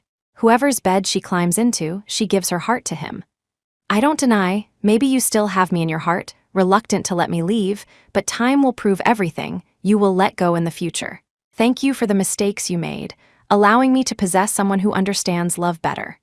In the night rain, the look Lydia gave the man last was full of complexity. But in the end, she turned around ruthlessly, looking extremely like the Ethan of the past. Julian stood at the villa door, waiting for Lydia all the time. Wait until she came to his side, he grabbed her into his arms, holding her very tightly. As if afraid she would leave. Whoosh! The moment the villa door was pushed open, Nina stretched out her lotus root arms and rushed out with open arms. "Mommy," Lydia squatted down, gently stroking Nina's cheek. "Why didn't you listen to Mommy? Why didn't you sleep well?" Nina kissed Lydia on the cheek with a smack. "Mommy wasn't here, I couldn't sleep." Looking at the scene before him, Julian's eyes were full of happy indulgence. In Nina's room, Lydia told her stories, humming a lullaby lightly. Little Nina was also very obedient, yawning under Lydia's humming and closing her eyes. However, just when Lydia thought the little guy had fallen asleep, Nina suddenly opened her eyes and asked Lydia, "Mommy, who was the person looking for you today? Why did he call you wife?" Lydia paused slightly, not expecting the little guy to ask such a topic. It was Julian on the side who touched Nina's head and smiled. "That person is Mommy's former relative, but he did something that made Mommy sad, so Mommy doesn't want to talk to him anymore." "Oh," Nina seemed to understand something. "Then I will definitely be obedient in the future, definitely not make Mommy angry, so Mommy can be with me forever." Lydia chuckled lightly, giving a shallow kiss on Nina's forehead, whispering, "Sleep if you don't sleep, Mommy will really be angry." Okay, perhaps Lydia's last words to Ethan worked. He didn't come to find her again during this time. And Lydia didn't have time to pay attention to Ethan, nor did she want to know what he was thinking. Because she received Julian's proposal. The wedding of a lifetime is the most important moment. At first, Lydia refused, saying she hadn't considered it well yet. Who knew, Julian domineeringly took her into his arms, smiling with a bit of shyness. "I don't want to miss it, I'm afraid if I miss it. It's a lifetime." They managed to come to this parallel world thanks to the system failure. Naturally, they had to go to more places and have fun. By the way, find a super romantic place to hold a grand wedding that everyone envies. From diamond rings to wedding dresses, from locations to wedding styles. Julian did everything personally throughout the process. However, although Lydia was only responsible for cooperating, she was still tired enough to want to sleep. Sleep if you're tired. Julian sat aside, patted his solid, broad shoulders, smiling sweetly. The corners of Lydia's mouth raised, leaning on Julian's shoulder. Surprisingly, she fell asleep as soon as she closed her eyes. That feeling was very secure. Until, several hours later, she kept asking, "Is your shoulder numb?" Julian smiled, eyes curving. "I am honored, one day." Lydia and Julian took Nina to Disney. They rode the Ferris wheel together, rode the carousel together, and played many amusement projects together. Talking and laughing all the way, very sweet. But when they were ready to return, just walking to the entrance of the amusement park, the faces of several people instantly darkened. They coincidentally saw a person they least wanted to see, the person who disgusted them the most, Ethan Foster. Holding a bouquet of bright roses in his hand, he knelt on one knee. Holding a French custom-made wedding ring high, the look towards Lydia carried heat and apology. "Honey, I love you, come back to my side, okay?" His affectionate words were full of expectation. Lydia gave a bitter smile and shook her head. She thought Ethan had figured it out, saw through it, so he didn't come to find her during this time. It turned out that not only was their fate over, but even their thoughts were not on the same level. Raising her head, Lydia withdrew her gaze, pulling Julian and Nina straight past Ethan. At this time, an accident happened again. An out-of-control private car honked constantly while rushing fiercely towards Ethan. The driver's eyes were wide open, unknown if it was fear or intent. Out of instinct, Lydia pushed Julian away, hugged Nina tightly in her arms, and blocked her eyes. Bang! The violent impact caught Ethan, who was kneeling on the ground too late to dodge, off guard, knocking him flying dozens of meters directly. He hit the opposite wall heavily before falling down. Ethan vomited mouthfuls of bright red blood, his burning gaze looking at Lydia all the time. Lydia turned around holding Nina, gently patting her back. Nina wasn't scared, right? Nina shook her head and looked at Daddy Julian. Julian strode to their side, protecting them in his arms. Lydia, are you okay? Julian's tone carried heartache. Lydia shook her head. I'm fine. This scene made Ethan's heart ache. Once upon a time, such a scene was déjà vu. Tears mixed with blood water, sliding down Ethan's nose bridged together, dripping on the ground. It turned out that the feeling of not being cherished and being ignored was like this. Loss, pain, and the haze in his heart all gathered together. At this moment, Ethan regretted his past, but unfortunately, it was too late. When the perpetrator of the car accident was pulled out of the driver's cab by the police, everyone was shocked. It was a familiar face, Bella Banks. After receiving Ethan's check, she didn't leave according to his arrangement. The more she thought about it, the angrier she got. Why couldn't she marry into a wealthy family? Was Ethan playing her from beginning to end? Fine, since she couldn't get him, no one else should think about getting him. She wanted to destroy him with her own hands originally. Bella still had some feelings for Ethan. She followed Ethan all the way to Disney, hesitating all the time. But just now, she witnessed Ethan proposing to Lydia with her own eyes. The person she missed day and night was actually lying to her from start to finish. Anger burned. In an instant, Bella lost all reason. The police dragged Bella out, and she refuted hoarsely. This man deserves to die? He is a scumbag. Garbage playing with feelings. He harmed me, made me unable to have my own children for a lifetime. Go to die, go to die. Slap. No one expected that the first thing Ethan did after struggling to get up from a pool of blood was actually to use all his strength to slap Bella fiercely. That look wished to kill her with his own hands. It seemed he was still too merciful. Had he known she was this kind of pestering woman, he should have found someone to kill her during his glorious career period. Just as he was about to curse Bella, Julian came to his side. His scarlet eyes glared at him fiercely. Bang, a fierce kick to Ethan's lower abdomen. The teetering Ethan finally fell down again. He wanted to struggle up again, but no matter what, he couldn't stand up. Then, Julian looked at the police with renewed hatred. Please take this woman away. I will pursue all her responsibilities. A light sentence had already defined the ending Bella was about to face. What awaited her would be a long, dark prison disaster. When taken away by the police, there was no regret on Bella's face. She kept sneering at Ethan, her voice getting louder and louder, very frightening. Ethan Foster, this is the end of you playing with feelings, you deserve it. Ethan didn't notice Bella's gaze, nor did he care what she said. He looked at Lydia reluctantly and shouted her name with all his might. Lids! Lydia stood not far from Ethan but didn't look at him. Ethan, I've already said what needed to be said. You shouldn't have followed me. I know, everything in the past was my fault. Even if you blame me, beat me, resent me, I have no complaints. But with our feelings of so many years, how can you let go just like that? As he spoke, Ethan's voice became choked. Honey, please, don't leave me. Ethan's final roar still made Lydia stop. Ethan, we have nothing to do with each other anymore. From the first time you lied to me, the first time you went to find Bella, the first time you betrayed, cracks appeared in our feelings, and we can never go back. Ethan struggled again, wanting to get up, but failed all the time. Using the last trace of strength, he opened his arms and said with difficulty, I know I was wrong, honey. Can you hug me one last time? Lydia turned around, looking at the man lying in a pool of blood, but couldn't raise any ripples in her heart. She didn't walk over, just stood indifferently on the spot. Ethan, we can never go back to the past, don't you understand? Ethan seemed not to have heard what Lydia said, continuing to beg bitterly. Honey, please hug me one last time. Mommy, at this time, Nina pulled the corner of Lydia's clothes, looking at her pitifully. Mommy, this person is so pitiful. Mommy, hug him, Nina won't be angry. Looking at the sensible Nina, Lydia smiled and squatted down to ask, Nina, if someone stabbed Mommy's heart with a knife, would you forgive him? Nina didn't understand, blinking her big watery eyes, hesitated for a while and said firmly, no. Lydia took a deep breath. Nina is a good girl, Nina is right. Looking back at Ethan, Lydia's eyes became colder. Ethan, from now on, I don't want to see you again, don't want to know any news related to you again. Hearing Lydia's piercingly cold words, Ethan burst into tears instantly. Honey, where are you going? Don't leave me behind. Ethan's fingers dug tightly into the ground, dragging a long, bloody trail on the ground.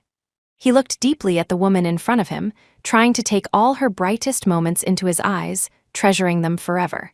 Honey, 10 years of feelings, can you really let go? Yes, I can. I have already deregistered from this world, and this world no longer belongs to me. As for you, no longer my lover, no longer my family, just an unrelated stranger. I have nothing to do with you anymore. After speaking, Lydia pulled Nina's small hand and left resolutely. Ethan cried uncontrollably, his voice sounding like it came from the depths of hell. Honey, do you really not want me anymore? His heart twitched fiercely. Inexplicably, Ethan's heart felt like it was instantly hollowed out. The corner of his mouth raised a bitter smile, years of feelings, tears of repentance, stuck in his throat. From the first time he contacted Bella, he shouldn't have been lucky. He righteously thought Lydia wouldn't leave him. As long as he earned more money, as long as he said more sweet words, Lydia would agree, even accept Bella. He never thought things would turn out like this today. With vision going black, the arm Ethan stretched out towards Lydia finally dropped heavily. Receiving the news that the president of Jenkins Group and Lydia were getting married was a week later. Originally, Ethan should have been recuperating in the hospital at this time. After all, he was hit quite hard. But he came uninvited in a wheelchair. He secretly hid in the corner, watching the bride who originally belonged to him, the wife who belonged to him, the family who belonged to him, wearing a white wedding dress, holding a little girl's hand, walking towards Julian step by step. She was very beautiful. Even the stars in the sky couldn't compare. Looking at Lydia from afar, tears drowned him again. Originally, they could also have a happy and warm home. But just because of his momentary confusion, all beauty was destroyed by his own hands. She would rather be the mother of someone else's child, rather marry a man who was uncle-aged than reconcile with him, nor bear children for him. How deeply was she hurt? How much did she hate him? Like another form of punishment, the feeling of heart stinging came one after another. The moment tears fell, Ethan finally understood. From today on, she was no longer his bride. She was another man's bride. They really couldn't go back. Looking at the magnificent scene before him, his vision gradually blurred. With red eyes, he held back the tears. Thinking of what Lydia once said to him, "You are a man, men bleed but do not cry. No matter what you experience, you must learn to be strong." Silently, he still maneuvered the wheelchair and left. For a long time, Ethan couldn't let go. He locked himself at home all day. The company failed, his wife left too, he returned to that decadent self. Holding the wine bottle all day, ignoring outside matters. After learning about this, his childhood friend who returned from abroad took a few friends and dragged Ethan out to relax. Surprisingly, this time Ethan didn't refuse. All the way out, there was no smile on Ethan's face. Sitting in his friend's car, Ethan either smiled bitterly or cried loudly. Obviously, because of Lydia's remarriage, he suffered mental stimulation and blows. In the bar, Ethan's eyes were dim, holding foreign wine and muttering to himself the whole time. The surrounding atmosphere couldn't infect him at all. What's the use of apologizing? I'm incompetent, I did wrong. If given another chance, I definitely wouldn't be seduced.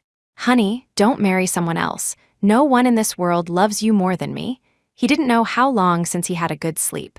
Reluctant to even open the curtains, afraid of losing the familiar scent, diluting Lydia's aura. As time passed, after a few bottles of wine, Ethan didn't get drunk, but became more sober the more he drank. Perhaps he just wanted to get drunk, but it was precisely this sobriety that made him sadder. Holding the wine bottle, he gave a contemptuous sneer.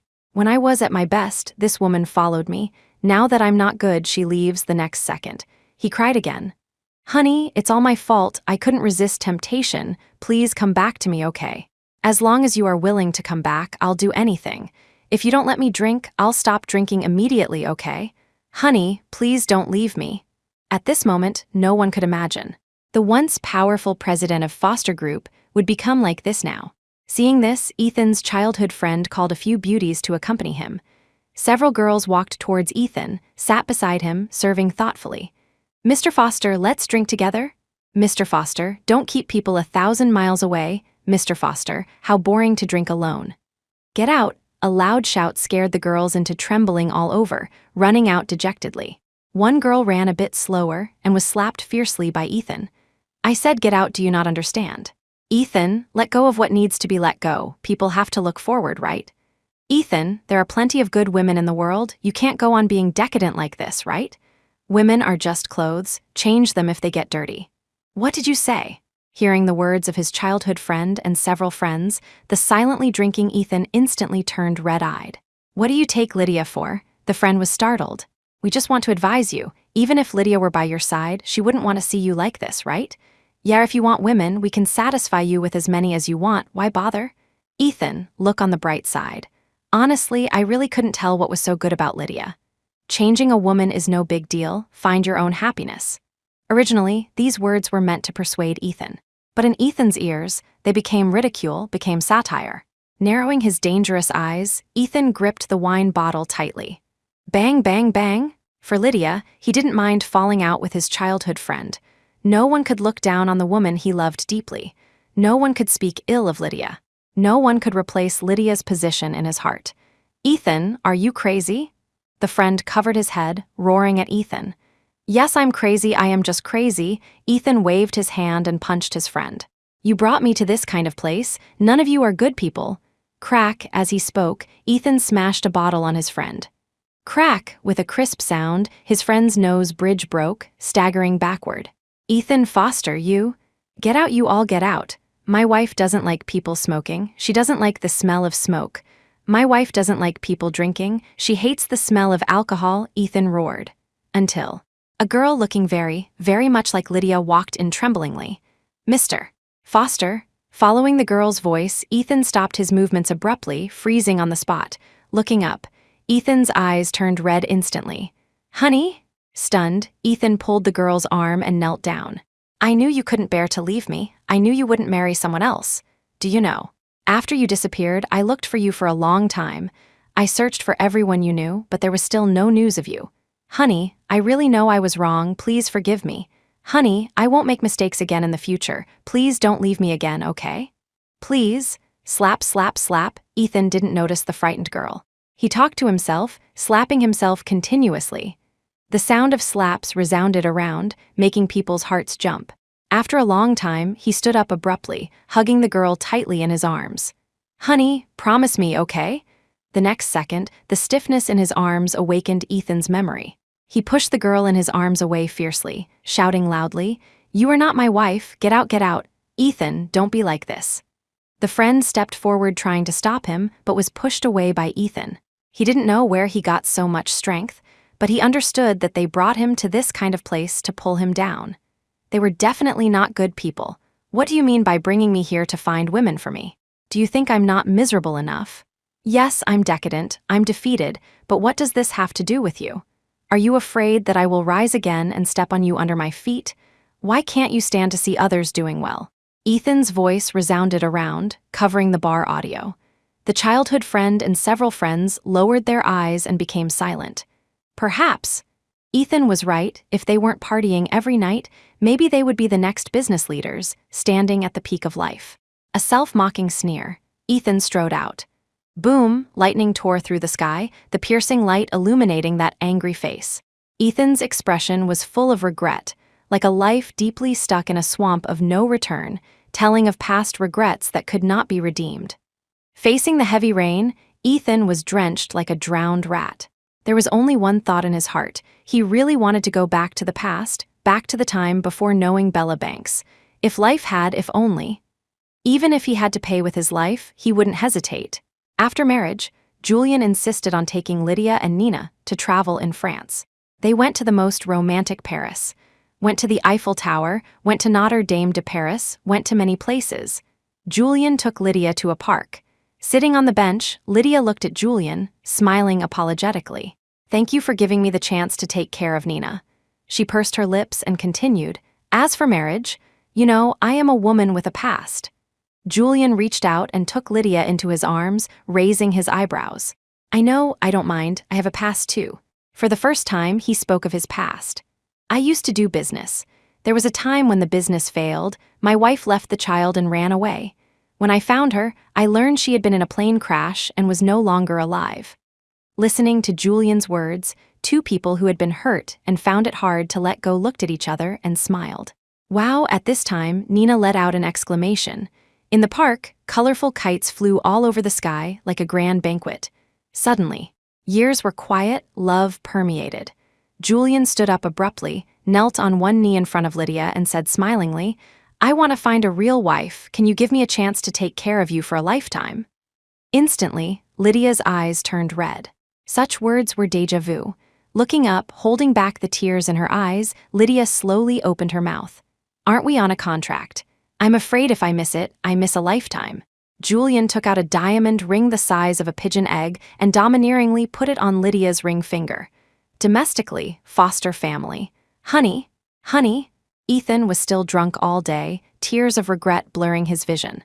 In a trance, he seemed to see many past events of him and Lydia together. In front of his classroom door, there was always a girl with a ponytail passing by.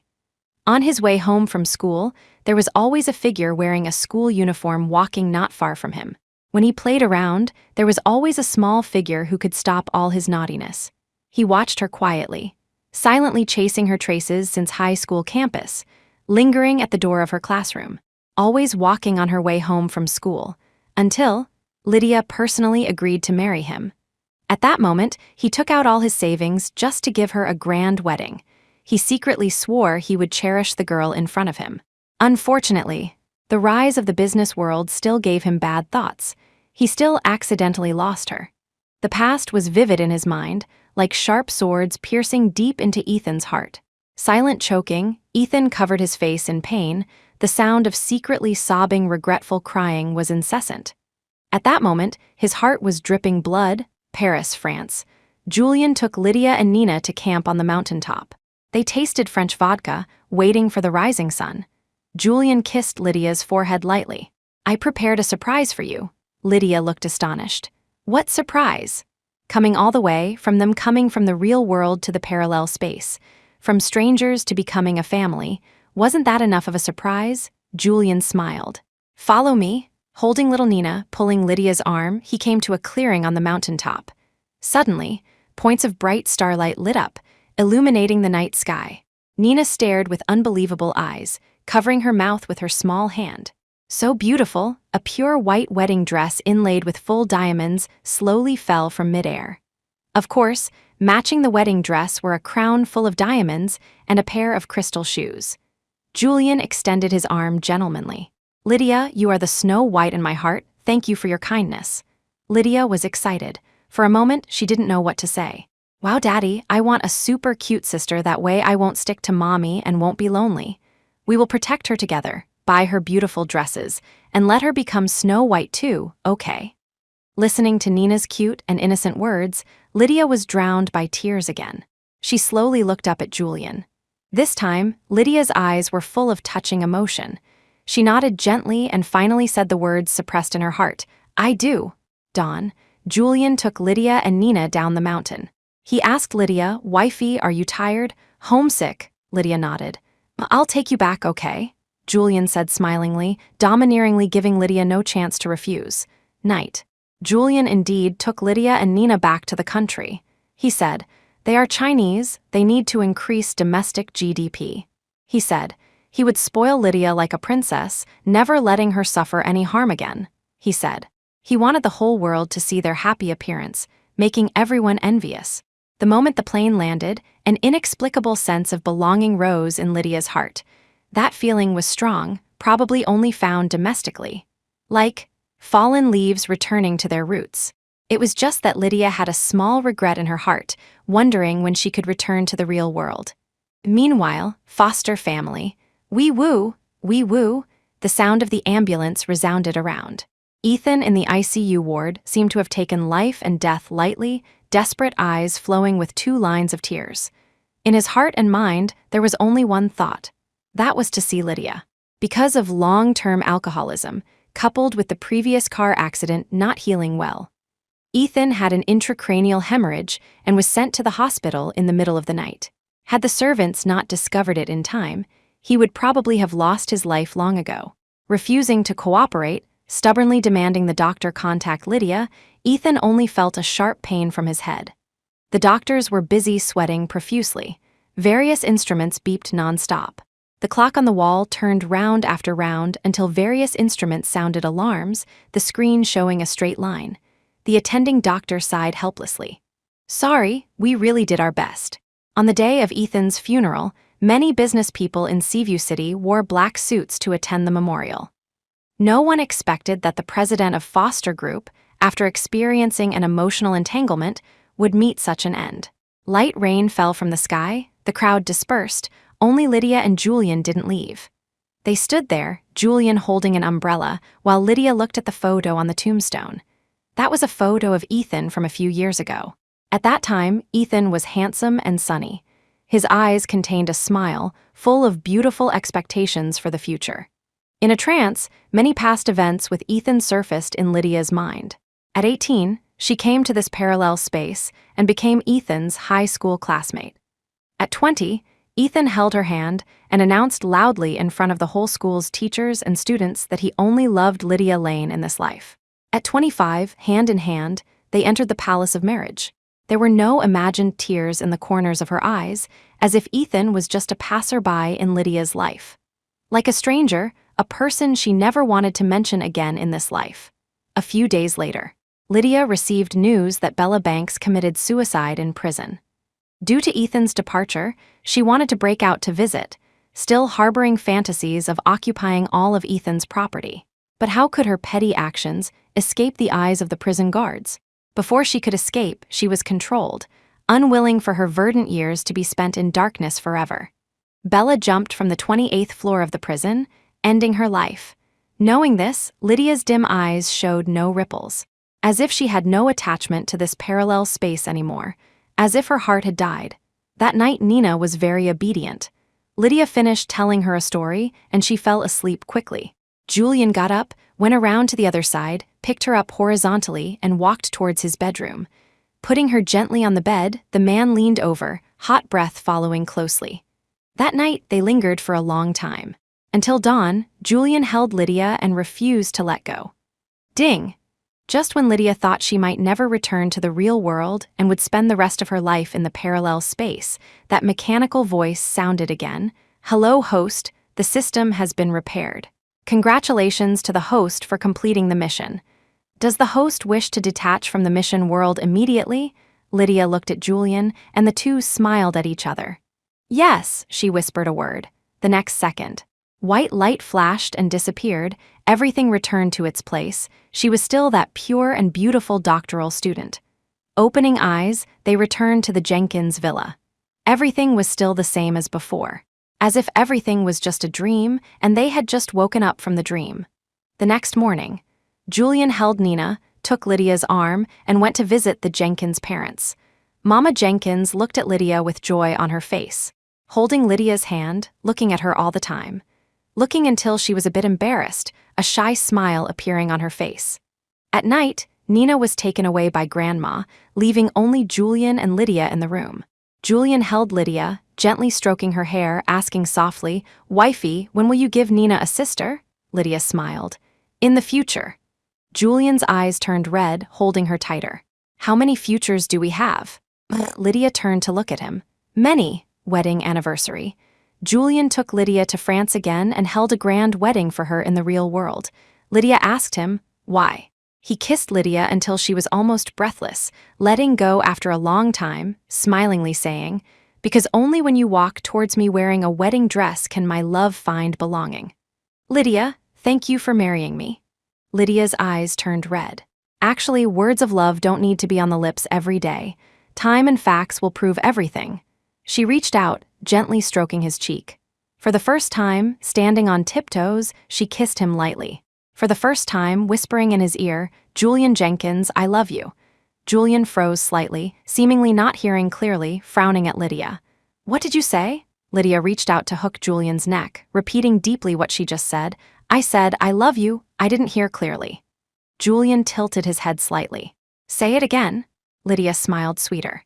Deliberately raising the volume, Julian Jenkins, I love you. Lydia Lane loves Julian Jenkins and also loves Nina Jenkins. Lydia Lane will love Julian Jenkins forever in this life, coming out of the Jenkins home. The moment the villa door opened, sunlight sprinkled through the gaps in the leaves, outlining a beautiful picture. Julian stood straight, his handsome face overflowing with a happy smile. Lydia held Nina's small hand, holding Julian's arm, full of happiness and sweetness. Behind them, the Jenkins parents had solemn smiles on their faces. Hundreds of nannies and hundreds of bodyguards followed closely. Solemn, dignified, striding in the carefully pruned garden. The fearless posture seemed to be plating their own legendary chapter in the quiet river of time.